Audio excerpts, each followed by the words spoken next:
What can you tow with a Jeep? Can you tow a travel trailer at all? And what are the best choices if you even can? This week on the StressLess Camping RV podcast, we bring back Lesa McDermott from Girl Camper. She has towed with a Jeep and has some good advice. Yeah, great advice for us. We're also going to share an essential RV gadget that is a multitasker. It might not have originally been, but we make it one. We have this week's podcast along with the notes and all the stories that go with this episode and deals, discounts, and more at our home on the web at StressLessCamping.com. Don't forget to like and share, and thank you for joining us for StressLess Camping RV Podcast episode 318. I'm Tony. I'm Peggy. We're two RV industry veterans who travel part-time in a Rockwood Mini Light, looking to share big adventures and help you with great tips, tricks, and discounts.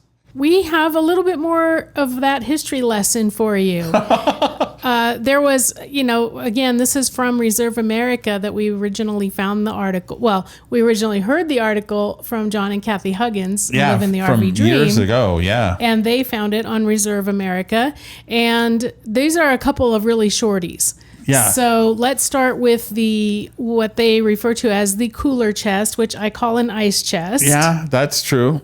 But unless you have an RV with a refrigerator, you probably have one of these at your campsite, especially if you're a tent camper. Yeah. So in 1957, Coleman actually introduced an insulated cooler with a steel shell and an inner plastic liner, and that replaced the old-fashioned steel ice bins, which would sweat and rust, and they didn't stay cold for very long. Did you have one of those? Oh, yes. Yeah, so did I. They had them in green and red. I believe we had a red one with that latch that, I don't know, was scary. Well, that was the Coleman. Right. Yeah. Yeah. So then in 1960, Igloo Company went one up and introduced the first all-plastic cooler chest. Right, so no rust, well, probably still a little sweat, but not like the rust that used to have with those steel ones. Our ice chest, the last time I saw it when, after my dad passed away, and there it was still there, but it was starting to rust. But now, we have reviewed a bunch of 12-volt coolers, and we actually keep one in the back seat of our truck along with a battery pack. So right. You come a long way, baby. Yeah. Now, if you don't want to go the 12-volt route and you still want to do the old-fashioned traditional cooler, one way to keep from having your sandwiches get soggy and all the other problems is to use refreezable ice packs of some sort. Something else that we have tested. So on StressLessCamping.com, there are quite a few cooler reviews because I just like them. Yeah. But one of the coolers, as opposed to portable ice, the portable 12-volt coolers, we have an inflatable cooler. So you can even read that review or see our reviews of all the 12-volt coolers. So it's Cooler Palooza. Cooler Palooza. Isn't that cool? Yeah. The other one, and this really is short in Reserve America, and it's the history of the s'more. Yeah. And of course, this ubiquitous camping treat. Well, so apparently the first time it was written down or, found in public was in 1927. The original recipe was in a Girl Scout manual called Tramping and Trailing with the Girl Scouts. Now, be nice. Who thought of that They were name? Tramping around the forest. I guess. So... And anyway, of course, the traditional recipe is a little piece of chocolate, a marshmallow that you cook to whatever level you want to over the campfire, and all of that sandwiched between 2 graham crackers. And we love to play with that recipe a little bit. We had some friends tell us, don't use a Hershey bar, use a Reese's peanut butter cup. Oh, my. Now, I don't really like marshmallows. No. So I will literally just smash a Reese's cup between 2 graham crackers and call it a s'more. We also recently, we got this gadget when we were in Pagosa Springs, and you can put little peppers in this gadget and put them in a barbecue. But what we thought of, I think the guy who sold it. Yeah. Those waffle cones that you can buy, put those in, stick the chocolate in, a marshmallow, and chocolate I think that was marshmallow. it. Yeah. Some and then you put that in a and- barbecue. We'll show you a photo of that thing. It was pretty cool. That dude was pretty cool too. I also recently saw someone take like one of those Lindt brand chocolate balls. Oh, I was thinking like lint from the dryer. Not Lindt from the dryer, the chocolate balls, and skewer it, and then cover it in marshmallow fluff and cook it over the fire so that the marshmallow fluff was on the outside, so the chocolate was melting, and then the marshmallow was on the outside. You've got to share at our StressLess Campers Fun and Friendly Facebook group. Tell us your fancy s'mores if recipe. you have got some alternative to the s'more, we'd love to see or hear it. Well, read it, because you can't really hear it. Although I guess if you have a reader, you could. I guess. So Tony found another fun story to share. So in the Grand Tetons, there is a fox or foxes that are stealing shoes. And I guess, some people leave their shoes outside their RV or outside their tent, and foxes are swiping the shoes. And officials there are 32 as of this recording. 32 shoes that have been swiped. Wow. I know, but officials are warning people to put their shoes inside or in their vehicles, or, basically not putting them where the fox or foxes can get them. Well, people are purposely putting their shoes outside so they can see the fox. Now that's cute, but I think very much like food conditioning or boot conditioning or shoe flip-flop conditioning animals, that can cause a problem. And if the animal then becomes troublesome, the animal ends up being put down. Yeah, it's not good. It's cute and I think it's hilarious, but I'm not sure I could really recommend it. No. When we first moved here. I was going to share that story. When we first bought our house and we didn't have furniture yet, so we were kind of sitting in here working, and then when it was bedtime, we'd go to the travel trailer, and because we had a lot of not foxtails, we had a lot of goat heads stickers. So Tony would take his shoes off and leave them outside. I would leave mine on until I got in and leave them right by the door, but Tony left his outside. And one night we heard the coyotes, and we hear them all the time. Yeah. But one night they were obviously very, very close. And in the morning he got up and one shoe was missing, and it was dragged underneath the trailer, and it was chewed to the point where he couldn't wear it. Yeah, the strap was broken. Just get rid of it. Yeah. So there, I guess, foxes we almost and coyotes. Shoe condition the coyotes. Yeah. Instead of trying to shoo them away. Oh, that's what we need to do. Yeah. Well, we're leaving. We are getting on the road in a few days. Well, tomorrow, to those of you who are listening or watching. That's true. Now. Yeah. And guess what? The fridge is cold and running. Yep. And we haven't shut the darn thing off since we got back. We really haven't. Yeah. Part of the reason is we have our Master Volt power system from ABC Upfitters keeping everything running. I go out there and look. I'm like, oh, I wonder how much battery it's used. And it's been just incredible. So the fridge is running, obviously the freezer. We now have used it as like the garage fridge that so many people have. Fridge. Yeah, so it's just out there running. And that's just one of the many benefits of this system from ABC Upfitters, the Master Volt power system. Another benefit is going to be, we only have a few days. I really got to get out there and start packing, but I got a lot of work to do. Anyway, I think that because it's so hot outside, the day that I decide to pack, we'll be able to run the air conditioner for a few hours and make it not uncomfortable. Now, from the house to the camper, back and forth is going to be hot. So I'll go cold through the hot to the cold, through the hot to the cold, through the hot. Maybe I'll start raining. Oh my gosh. But we also use that system. So when we're pulling up to, we're going to stop for the night. We figure about an hour and a half before we kick the air conditioner on in the trailer. And by the time we get there, it's usually pretty pleasant inside there. So, and that's all on battery power. So anyway, it's a very flexible system. A lot of people think of it only for boondocking, and it really does work well for that.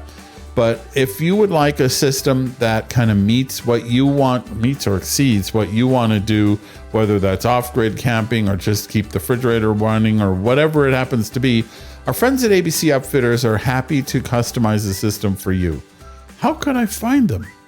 Well, you could try calling 574-333-3225. Wait, isn't that 574-333-3225? No, it's 574-333-3225. Or you could use this link and find them on our website. I wrote an article about the lucky 13 trailers you might be able to tow with a Jeep. That's a big number.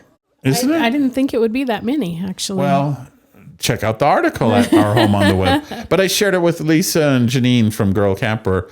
And I said, this might be a good thing for us to talk about on the podcast. Well, long story longer, we ended up, hey, let's do a joint podcast. So this week's podcast will be both here and at girlcamper.com or wherever, where you listen to podcasts. Right. So you'll get the same topic. And the idea was that we were going to record Lesa with video and audio. And then, like we do any of our guests, right? So I had this brilliant idea with the software that we use. Typically, a guest. Well, anyway, I screwed it all up, and so we got Lisa's audio. Fortunately, but we did not get Lisa's video, and I feel so bad because, she went out. She has this beautiful field by her house. Yeah. She went out and sat in front of her camper. It was so nice. And I just blew it. But anyway, she did send us a similar picture. So when you see, instead of actually seeing Lesa talk, you'll see Lesa in essentially the same position, but you won't see her mouth move. Right. Unless I can figure that out by AI. Yeah. Somehow AI her. Anyway, without any further ado, or I don't. Let's talk to Lesa. Folks, I'm Lesa with Girl Camper. Hey, and I'm Tony with StressLess Camping. And I'm Peggy with StressLess Camping. And hey, we're all gathered around this digital and virtual campfire to talk about what you can tow with a Jeep or not. I think Lisa's campfire is a little less digital and virtual. I think I remember, I know where she's sitting, and there might be a fire pit right in front of her. Yeah. Yes, there's one not very far away. It's funny because I think typically this time of year we would be outside, but once again it was raining. Yeah. It's pouring, and of course it rains just enough that all of the Russian thistle, which is tumbleweeds, are growing like nuts on our property. Wild. But I can't get rid of them because it rains just enough so that anything I do to get rid of them washes off. I know that problem. I have little thistles around my office, and it's a daily thing to go out and spray them. And if there's any amount of rain, which I wish we were getting more of here in the Black Hills, it definitely hinders their dying process. We're having a good monsoon season, which is good for all things except tumbleweed. Well, no, it's good for the tumbleweeds. Well, it's great for the tumbleweed, not good for us. But such is life in the desert. You know how we're going to solve that? We're leaving next week for 3 months. And then we won't know it's there. Yeah. Ignore any problem. It'll just go away. 3 months? Oh, I'm jealous. Two. Okay. I don't know why he keeps saying 3. But because I'm nuts. Well, it just seems like that long. We'll be gone August, September, and half of October. No, we'll be home on the 3rd of October to go to Balloon Fiesta. Well, but we're still going to be gone. For 3 days. Right. Balloon Fiesta. Anyway. All right. What can you tow with a Jeep? Or not. Let's talk about towing first. So if you go to an RV dealer or a car dealer, well, I guess there's not many car dealers. They're now truck dealers. But if you go to an RV dealer or a vehicle dealer, they're going to talk about how much you can tow. And it's a spectacular number. And you might hear, oh, my Wrangler can tow 5,000 pounds. And maybe. But what those people are talking about, and we have our very first Super Deluxe graphic for those of you watching. High-tech visuals. Is pulling. Is how much can you pull? Because a man can pull a train car in the right situation. Yeah, you can. This is my dad pulling a caboose, and you can pull a 100,000-pound rail car on a flat track. The problem is it's very difficult to stop, and it's on rails, so you don't have to control it. And what really matters is how much can you control with your vehicle and what it can handle, in challenging situations. So our second fancy graphic high-tech graphic. What you really need to know is how much you can carry, because, the tow vehicle actually has to carry about 15% of the trailer. And so let's say this trailer is 4,000 pounds. I should have picked a number that's easier to do 300. math. Yeah, okay. So that means 300 pounds is pushing down on the tow vehicle, roughly. I was wrong. It was 600. 4,000 is 600. Oh, you're right. That's even worse. So that's where a lot of vehicles get caught up, is how much they can carry. And it's not just what this thing can carry, but also, let's say you bring your dog and your bicycles and maybe a kayak and your partner and, I don't know, a whole lot of bologna. For whatever reason, you really like bologna. I don't judge. I just, it is what it is. The important thing is how much cargo, and that cargo includes that 15 or so %, the tongue weight of the trailer. Yeah, and a lot of these weight distribution hitches, people don't. So you see a trailer advertised, let's say it does say it's 4,000 pounds, but that's usually the dry weight. So that's before they put propane, a battery, water. Before you put your clothes and your dishes and your toiletries and your bologna. Your tea set and your Yeah. twinkle lights. And all those ingredients for s'mores, all of that stuff adds to the weight of the trailer. Yes. So you might say, okay, so now I realize maybe I'm overweight. How do I actually know? So all you have to do, third fancy graphic here, is open the door of your vehicle, and inside there'll be a sticker that shows what that vehicle is rated to carry as well as pull. And so that's where you want to go to find out how much any vehicle can carry. And this is a lot of people that we talk to have half-ton pickups. And they're like, oh, we are very involved in the Mini Light, Rockwood Mini Light, Flagstaff Microlight.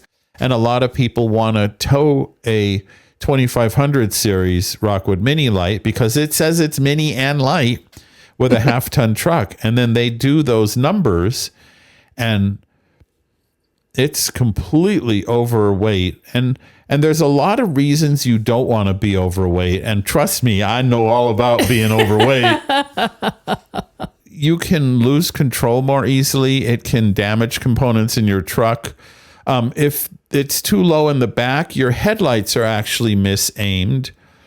And also, the more weight you put on the back, the less weight you tend to have on the steer axle.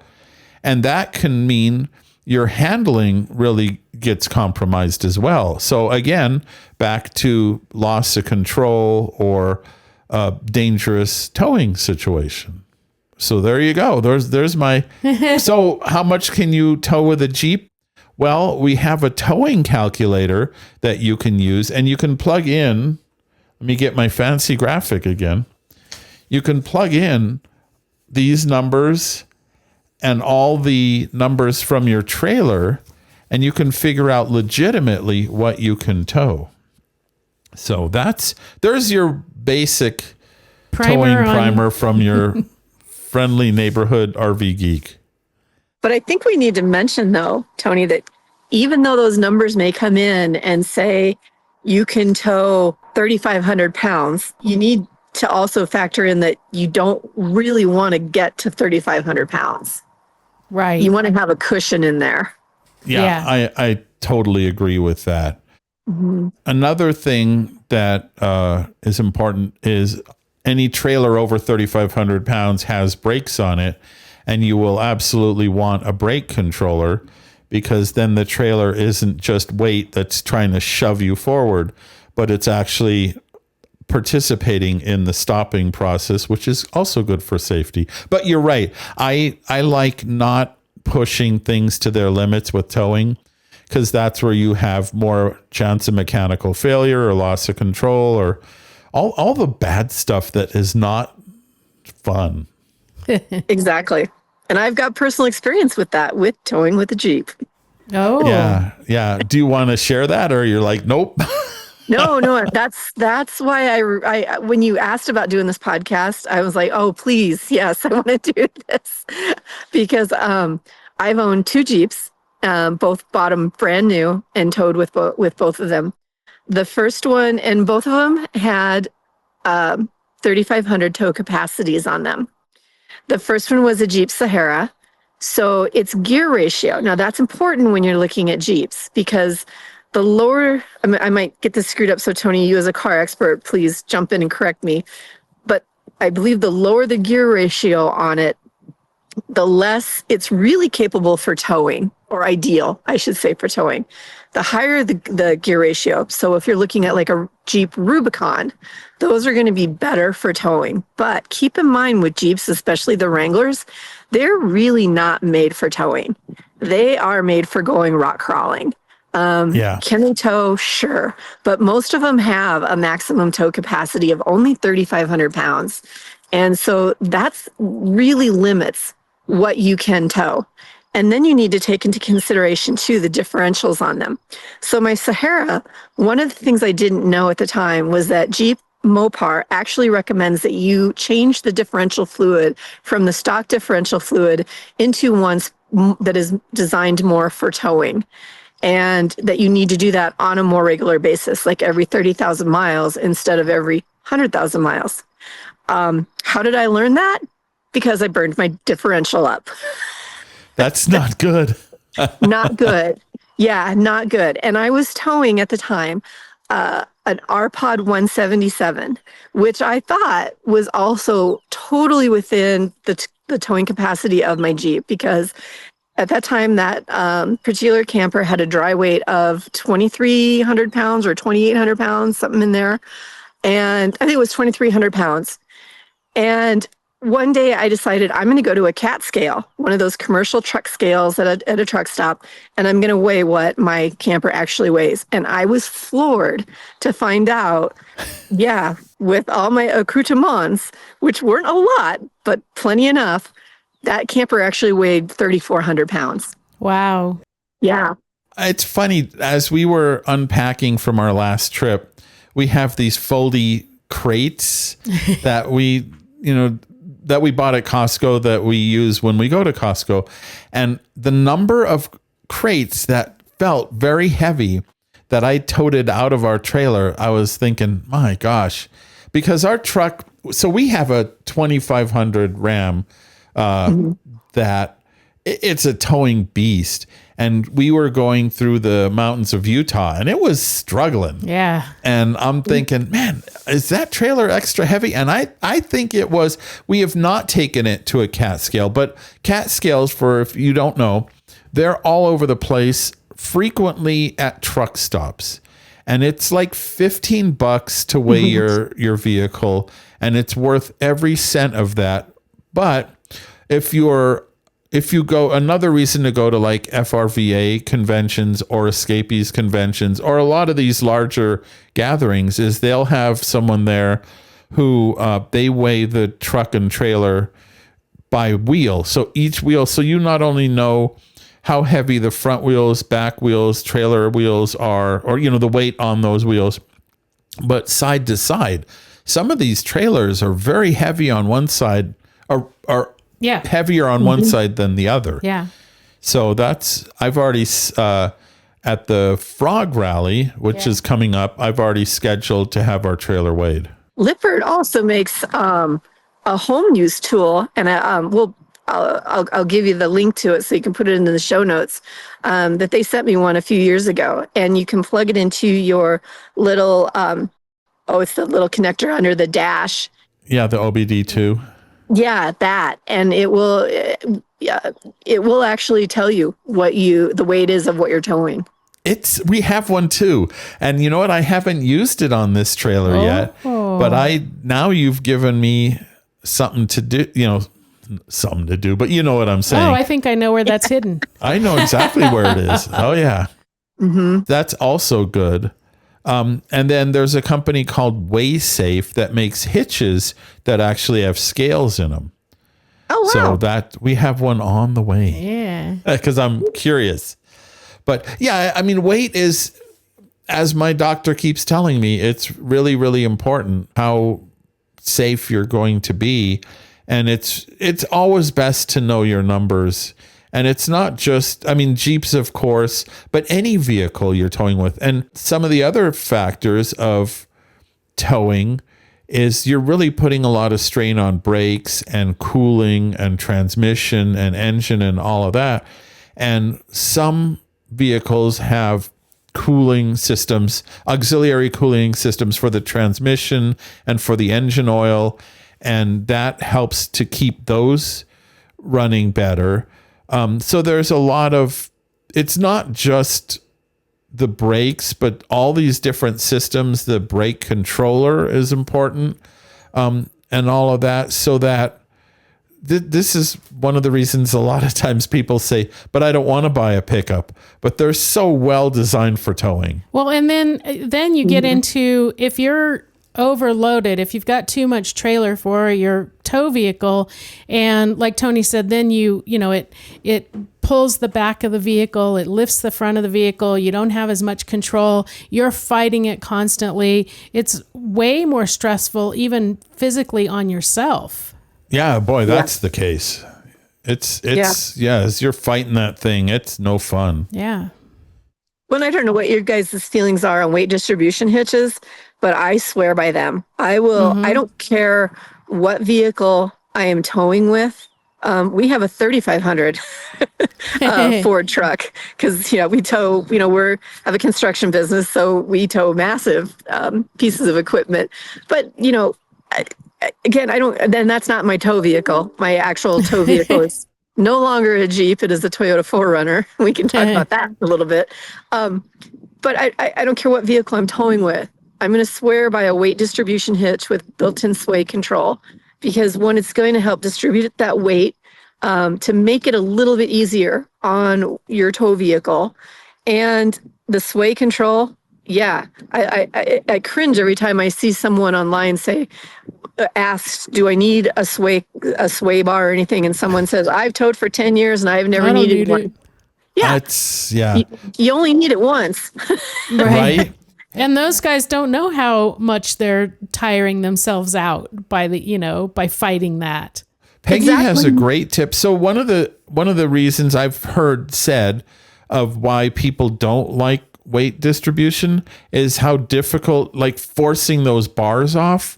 But Peggy has a great tip. Yeah, there's tricks on how to do that. Well, so we have I think it depends on how your bars are. And some people have chains and stuff, but our bars slide directly into like sockets, basically.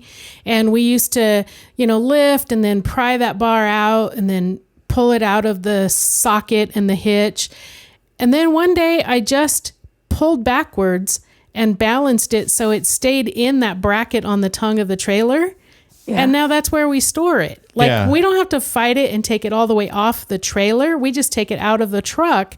And I don't know what took us so long to figure that out, but now it's like you just slide them backwards, balance them in that bracket, and then that's a good place to store them. You don't lose them, you don't misplace them, and they're right there ready to go back in. Well, I know probably the vast majority of the people listening to this are saying, that's why you have a power tongue jack. You lift the back of the tow vehicle so that you take the stress off the bar, and then you don't have to use any tools. You have a tool, and that's the power tongue jack. Oh, was that the tip I was supposed to give? That was the tip you were supposed to give.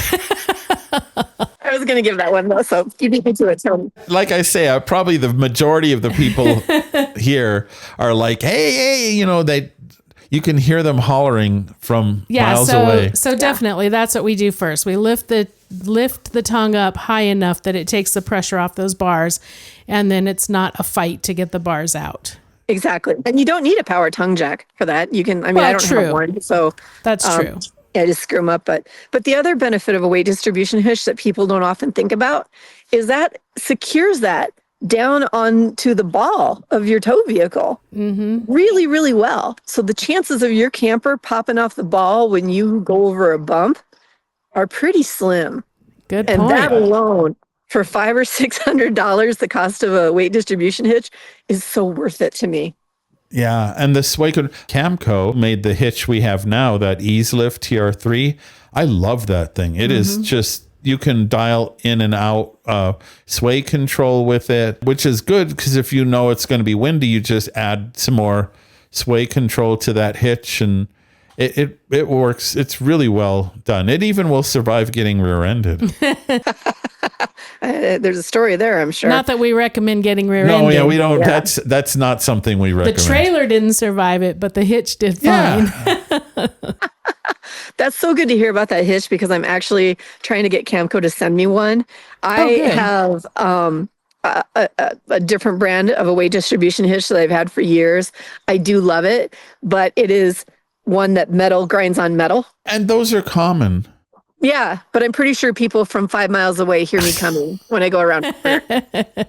And I know the one that you're talking about from Camco, that's one of the selling points on it is that there's not the metal grinding on metal sound. So yeah, it's really, I'm very, very pleased with it. It has now lasted us through 3 trailers, 1 rear ending. True.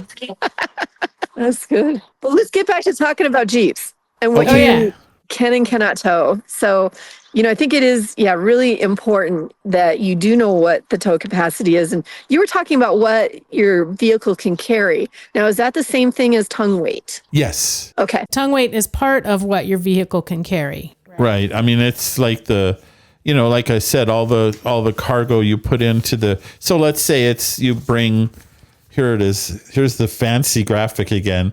And that's about 15% of the trailer is being actually carried by the tow vehicle, whatever it is. And that's a really generic number. Every trailer is going to be a little bit different. So that's why weighing is so important. You can't just assume 15%. But that's a rough number. But it's a good estimation. Most RV manufacturers indicate what their tongue weight is. They do, but they give you the dry tongue weight. And you've got to think when you go get a travel trailer, now you're filling the propane tanks and putting a battery or two. And, then you put all the stuff in the front compartment if you have one of, like the blocks and the sewer supplies and all that stuff. And usually that's ahead of the axle on the trailer. So you're adding to the tongue weight of that trailer somewhere. Or conversely, all that stuff is going in a pass through. Ours is a pass through in the back of the trailer, so all the storage is in the back. So then we're lifting the weight of and taking that much tongue weight off of the trailer isn't necessarily a good thing either. No, that's where they get squirrely. Yeah. Exactly. That's where you've seen that video online of the toy truck, pulling something and he's able to move the weight around. And when he gets it all to the back of the trailer starts doing that. Yeah, Yes. gets all squirrely. Such a good vehicle. And I always get nervous when I hear people talk about, I'm putting a bike rack on the back of my trailer. I think that is the worst thing you can do. Because one, they're not made for that back there most of the time. They're not, those areas are not made. Those axles are not made. It's got to really be attached to the axle, I believe. And you start putting bikes back there, especially e-bikes, that G-forces that are going on back there. Oh, man. Yeah. Yeah, it's most very, very, very few bike racks actually will say approved for use on a trailer. Because if you look at most trailers have really lousy suspensions. And if you look at behind the axle, how much of travel there is and how much motion bounce that take let's say you take an aluminum can or a piece of aluminum, right? You can flex it and it's fine, but if you really flex it a lot, you're going to break it in half. And that's the same thing with what's behind the axle of a trailer is you're really putting a lot of stress on all those components, and that's how stuff breaks. And suddenly you get to the campsite, like some friends of ours, and hey, we don't have bikes anymore. And I mean, the other hazard of that is if they fall off and cause an accident. Yeah, where did those bikes go? Were they on the highway? Did someone hit them? You know, if you didn't know they fell off, you don't know if you caused an accident with them. But your lawyer may find out. Yeah. Exactly. And if people are questioning what we're saying here, take an opportunity to go ride in a bus and ride in the front seat and then ride in the very back seat and see if you can feel the difference, you know, or the same with an airplane. If you're flying commercial, ride in that very back row and see how much rougher it is back there than it would be if you were. There's a reason first class is up first. Can I try it in a travel trailer? Ride in the front? Oh, no, we've done that. No, don't do that. When I was volunteering on our ambulance crew, they had us ride in the back of the ambulance to kind of really drive into us that if you are driving the ambulance, be very cautious going around curves, especially if you're running hot, because the people in the back are going to be thrown around. Flopping all over. Wow. Yeah. How did you get an IV there? Yeah. I didn't have this bruise when I got on the ambulance. Yeah, right. I was healthy. I just stubbed my toe. Yeah. And now I'm car sick too. So I think really the bottom line is know your numbers and tow within your numbers, and just be, the more you know, the better you tow. Ooh, how's that? Oh. Well, and especially with Jeeps, because I do see, especially, and I get it, Jeeps are cool, Jeeps are fun. The Jeep company has done a wonderful thing of building community. And, you know, you got your Jeep Wave. And the ducks. And, you know, that started in COVID. Thank you, Canada. That was a Canadian thing that happened. Oh, really? Oh. Yeah. So, you know, I get that. But they really aren't, the Jeep Wranglers are really not meant for towing. I don't care what the dealership is going to tell you. That, and keep in mind, your salesman who's selling you the car, don't trust them per se. Right. Do your own research, especially when it comes to towing. And like I was telling you about the differential, my own Jeep dealer did not know that the differential fluid should have been changed out. And kind of questioned where I came up with that. And I'd found it online, and they ended up calling Mopar, which is Jeep's, you know, parts division. And Mopar said, "Oh yeah, it's right here in the service manual." And man. It was. So when I traded that Jeep in for my second Jeep, I did have the dealership at that time switch out the differential fluid. But even my second Jeep always had issues when I was towing. I never went on a long time trip without something happening with it. So, and in fact, the last one was heading out to Girl Camper Camporee in California, and I ended up breaking down in California and had to trade it in on a new vehicle.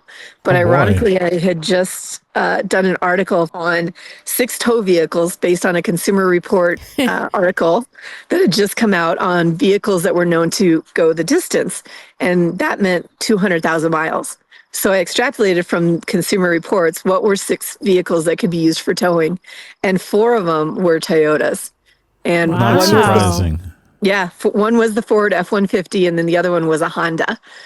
So I knew at that time, I was going to be looking at a Toyota, and I ended up with a Toyota 4Runner, and I have not looked back since. And the Toyota 4Runner has a 5,000 tow capacity. So I'm super happy with that. But they're a community. We don't do ducks. We do baby Yodas. Yoda. Yeah. You know, but I will say, come on, Toyota, the TRD, I should know what that means on the side of them.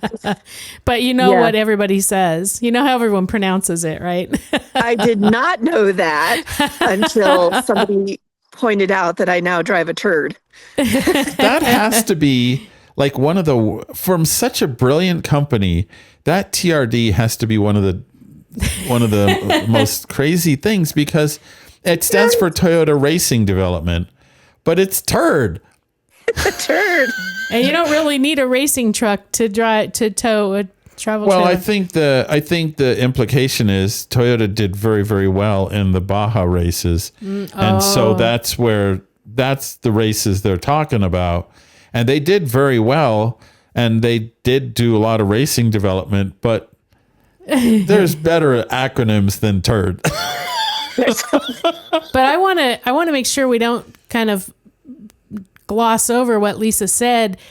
Dealers don't necessarily I'm not saying dealers are liars. I'm saying dealers aren't always educated, right? And I'm talking about RV dealers and vehicle dealers. They might both be wrong. So this is why, it's up to you to, it's up to you to educate yourself. Whatever your dealer says, that saying trust but verify, you can believe them, but make sure that you understand how things work and follow through. Use your stickers and use your calculator and make sure that they want to sell you something, right? And so they're going to tell you anything. And we know so many people who didn't know ahead of time and unfortunately listened to a dealer, and then either they've gotten an accident or they've had to, sell their 2-month-old truck and start over, or they can't tow, all these different things because they just didn't know. And so that's what we want to make sure that people understand what it is they need and understand that not the dealers don't understand.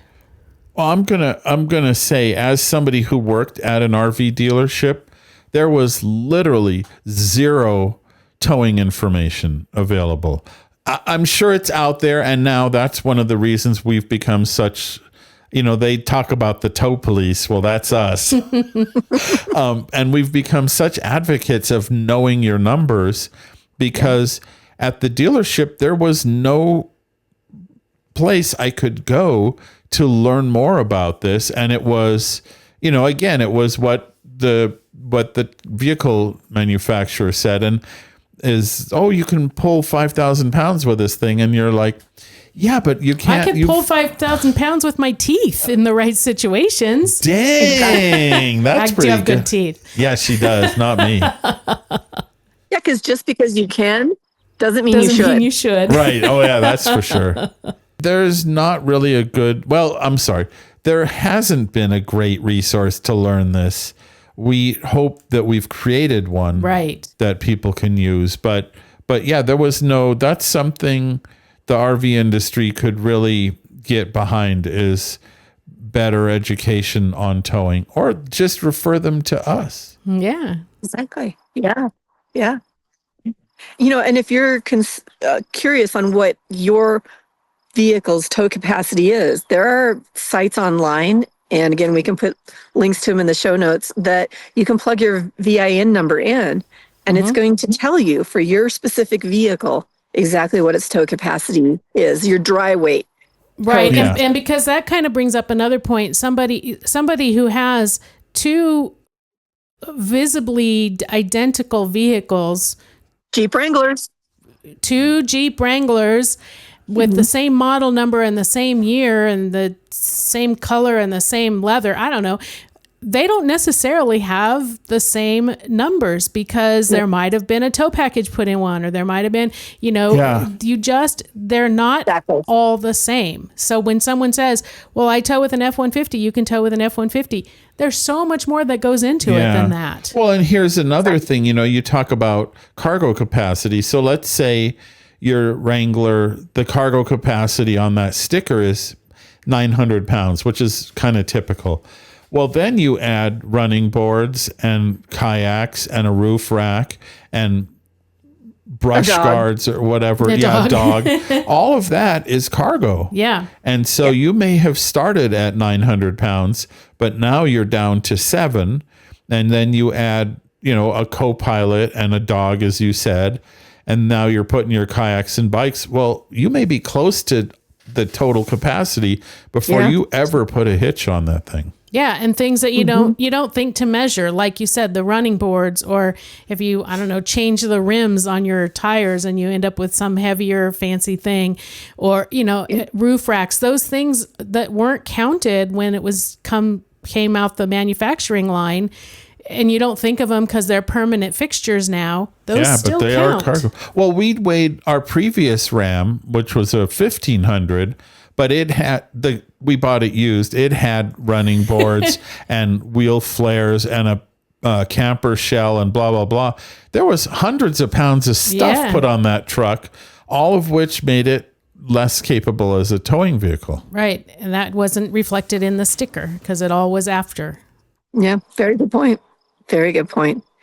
But the nice thing too, getting back to, what can you tow with a Jeep? And I mean, I'm really focusing on the Jeep Wranglers. Right, which makes sense. Because when you start looking at, you do have to look at the Gladiators, because I'm not sure if they are all 5,000 capacity. Some of them may be only 3,500 too. But when you're looking at the other, you don't want to tow with anything less than a Jeep Wrangler. Let's put it that way. Liberty and all that, I don't think are probably capable of it. Could be wrong, but let's just stick with the Jeep Wranglers and a 3,500 tow capacity, which is a majority of them. They do have, I believe, one very expensive model that can do 5,000 or 6,000 now. But a majority of them are either 3,500 or less. The nice thing is there are still a lot of options out there of campers that you can tow with them and tow with them safely, especially when you start looking in the overlanding area. At the campers, they're going to be small. You're not going to have a lot of bells and whistles on them. But you still can, there are still a lot of options out there that can take you out camping and you can have a ton of fun with them. Yeah. And there are some great overlanding, and some of the new tents, the pop-up campers are actually pretty doggone nice and surprisingly easy to deploy. Yeah. Did you guys get to the Overlanding Expo in Arizona? In Flagstaff, yeah. Yeah. Yes. I'm jealous. I can only imagine. It was our first time going to an Overland Expo, so we had a good time. Yeah, there was so much to see. So much. They are like an outdoor RV show on steroids. Yes, yeah. The Overland Expo ones that you and I are talking about, and that's what they're actually called, Overland Expos, have such great educational opportunities there all day long. Yeah, I see. And we didn't go to any of that because we're too busy looking at all the gadgets. Yeah. But on the other hand, we're not gonna go jeeping. We're not gonna go, not camping, and not, it's just not a thing that we do. All my nephews go out mudding and tear up their trucks and stuff. And that's just not, if we're going to do that sort of exploration, we're going to pay a tour company to go on that trip with a driver who knows what they're doing. We've gone tent camping though. I know, but I'm saying the off-road stuff, like the really heavy, well, that's true. Serious off-road overlanding stuff, rock crawling, that is not our lifestyle. So the education of learning how to do that wasn't really that vital to us. Yeah. Yeah. Well, and that's, I guess, why I ended up with a Jeep, is that was something that my husband and I thought we really wanted to kind of get into. And we did do it a little bit, but honestly, I was so terrified of scratching my Jeep. A little more stressful. I've taken our truck on some of the trails here in the desert. And that's actually fun, the stuff it's capable of doing. And when he says trails, he means like labeled roads, but they're barely more than washes. Yeah, yeah. For us out here too, kind of the same thing. Some of the Forest Service roads, I still love doing that with, even though it's not my Jeep anymore, but with my Yoda, my Yoda turd. Well, you had two Jeeps, and now you could say turd times the charm. Oh, boy. Dad jokes. I guess I'm downloading the pun alert again. Well, I think we've done a good job of giving people enough information that they're like, oh, doggone it, I can't tow with this I got to buy a new vehicle. Yeah. Yeah. Or I'm more confused now than ever. Yeah. Well, we have a whole towing guide and a story about what can I tow with my Jeep at StressLessCamping.com. There's your cheap plug for the day. I think that's great. Because it's all about education, whether it's stressless camping, girl camper, you know, that's what we want to do. We want to help people learn because, I mean, we weren't born knowing this information ourselves either. We had to learn. And in my Right. case, I had to learn the hard way. Well, I think that's everybody. And I think resources like the Girl Camper website and Facebook group are really good at helping people understand these things. Because it's not, you get so much misinformation from dealers of all sorts and also some, social media sites. And so being able to truly put this knowledge in people's brains is, we may be saving some people's wallets or lives. Yes. Yeah, we sure hope so. Yeah, that's the goal. Yep. And, both of us are available too. If you've got a question on any of this, just shoot us a message. Yes. Either website or whatever, especially if you're looking at a specific camper. Like take my new Camp 360 CS. Can I tow that with a Jeep? Nope. Can I tow it with a 4Runner? Yes, I can. All right. Yeah, we're all available for if you have questions, and it's a pleasure when people reach out. So. Yes. It is so. It makes it worth looking at all the junk email that we get to find those legitimate actual questions where we can help someone. It does. Isn't that so true? Did you see that the Girl Camper podcast is in the top 10 there's this study thing. I don't know if it's a study. I don't know what criteria they used, but it's this 50 million podcasts website, and Girl Camper is in the top 5. Woo! Weren't you guys in that list though too? Yes, we're in the top 5 too. Yeah, that's what I was thinking. So we're both in the top 5. Yeah. Yay! It's always a pleasure seeing you. My only regret is that we're not physically there where we could pop a beer or just share a hug or whatever. Yeah.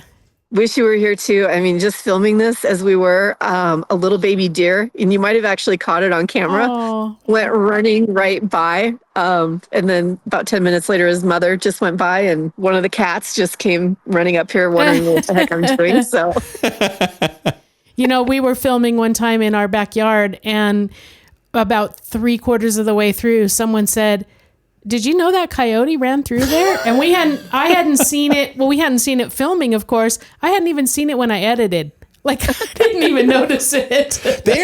They're really, they fit, blend in really well, which is, kind of how they're designed, but. That's true. Well, guys, it has been so much fun, and I appreciate you having me on. I love doing this and love always visiting with you guys. Yeah, and absolutely. We appreciate your having us on. So thank you again, and always a pleasure. Yes. Are you going to go tow with a Jeep or not? Well, yeah. Well, you if you want the kind of RV the travel trailer that you can tow with a Jeep, then tow it with a Jeep. Yep. That's the answer. So Peggy made something really good this week. Yeah, well, not that that's unusual, but kind of. Well, it kind of is. Well, anyway, I have been trying to really, really stick to my low carb food plan, eating plan, way of life. And earlier this week, I really wanted a bread, I really like sandwiches. I like to hold something, and that requires some sort of bread or something. So you're not, just holding a piece of cheese. Well, I decided to make some chaffles. And I don't know if you know what if you've heard of a chaffle, it's basically, you cook it in the waffle iron, but it's essentially made of cheese. So in this particular case, I used some shredded cheddar. I add some fiber, some psyllium fiber, so that it kind of helps it puff up a little bit, and an egg. Wait, why is it being so psyllium? Why are you being so silly? Because it's me. So I mixed all that stuff up, and I was putting it in the waffle iron, and I thought, well, I guess I'm going to make a ham sandwich. And then I thought, well, wait a minute. Can I make a hammy chaffle? So I did. I used that cheese mixture. I put a thin layer. I stuck a slice of ham there, put more cheese, and closed the waffle iron. And then the ham was baked right into the waffle. So then I just had a handheld pocket, I guess. I don't know. But anyway, it was really tasty. And there is, I just figured this is a super easy and really, really, really versatile idea. You can put anything in the middle of the cheese. You can use any kind of cheese. Just an egg and cheese is really all it takes. Well, actually, I guess cheese is really all it takes. But I like the egg and I like the fiber to help it puff up and look more waffle-like. Well, there you go. So that recipe is on the website.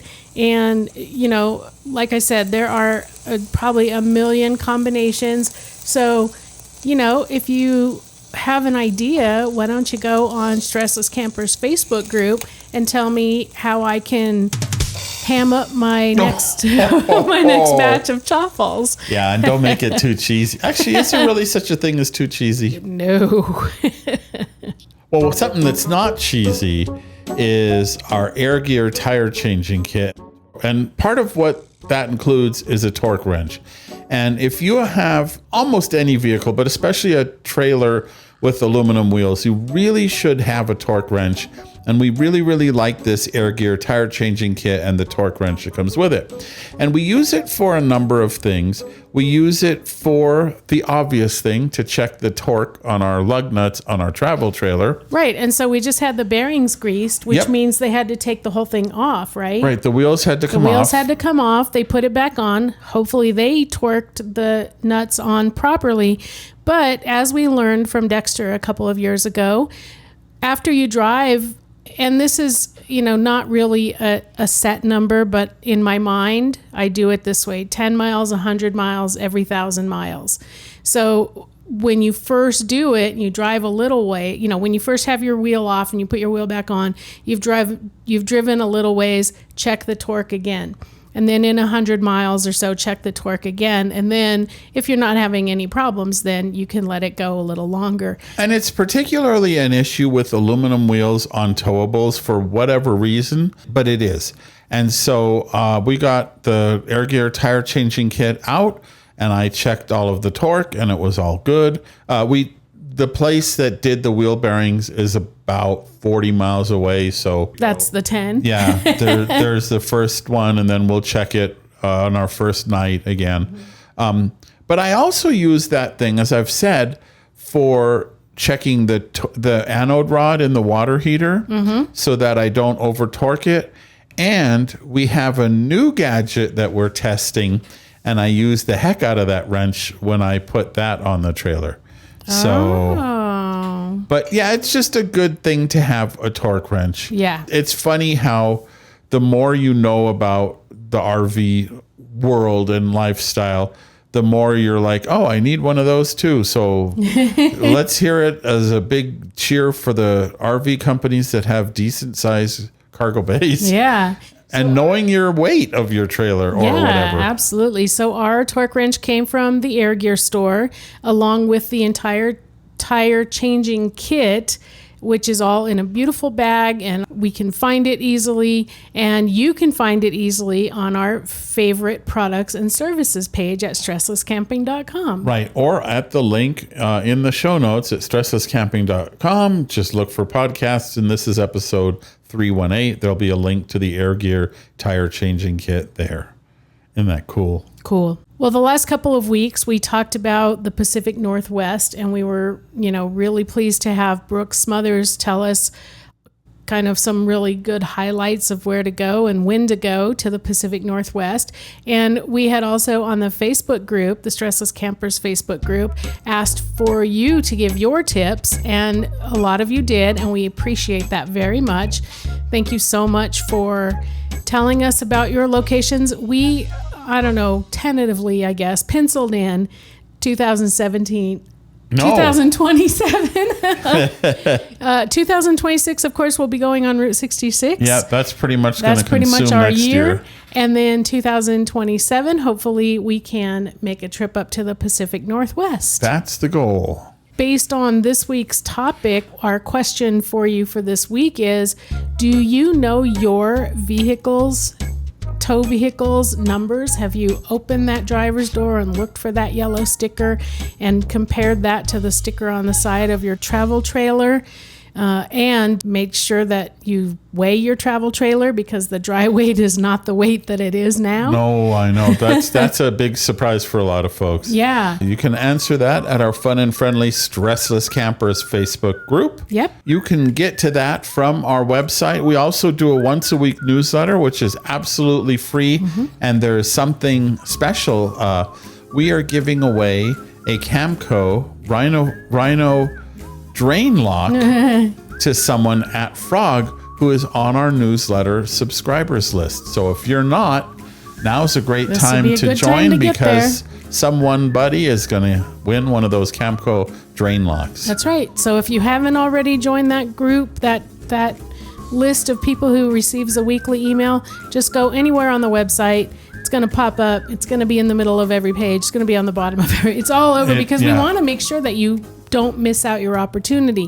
We don't want you to forget by getting all distracted by all the cool stuff that's on the website. Right. You will find the show notes for this episode, number 318, on the podcast page at StressLessCamping.com. And of course, as we said before, you'll find our page called Favorite RV Products and Services, and that will show you all the things that we think are essential to stressless camping, and a lot of discounts. Yeah, there are discounts and also some stuff that's just fun. So there you go. Of course, we're in all the social places, but you can start at StressLessCamping.com, because we have links to all the places that we like wasting time, because it's probably where you're wasting your time too. If you're an audio listener and you don't want to miss a future episode of the Stressless Camping Podcast, it's free. It's free to subscribe on any podcast catcher, and we are saving you a seat around our virtual campfire. And if you're watching on YouTube, we will pause a moment while you find the like button. Oh, thank you. And now find the subscribe button. Thank you. Yep. So there you go. It really does help us a lot. So hopefully you are part of our online family. And now, that's right. Back to us. So did you read also something that you liked on the website? Because there is really easy not to like, but to comment, for one thing. I love when people comment on the website, and it's really easy to share. Just, click a link and go over to Facebook and paste the link. Or if you need help learning how to share, there's actually a whole page on our website about how to share. That's what we have for you this week. We, again, sincerely appreciate your being here with us every week. It's a pleasure to spend this time with you, even though we can't see you, but that's okay. We are packing up. I don't know if you can see around like the piles of stuff. Thursday, of course, it will be packed in the trailer, and Friday we will be.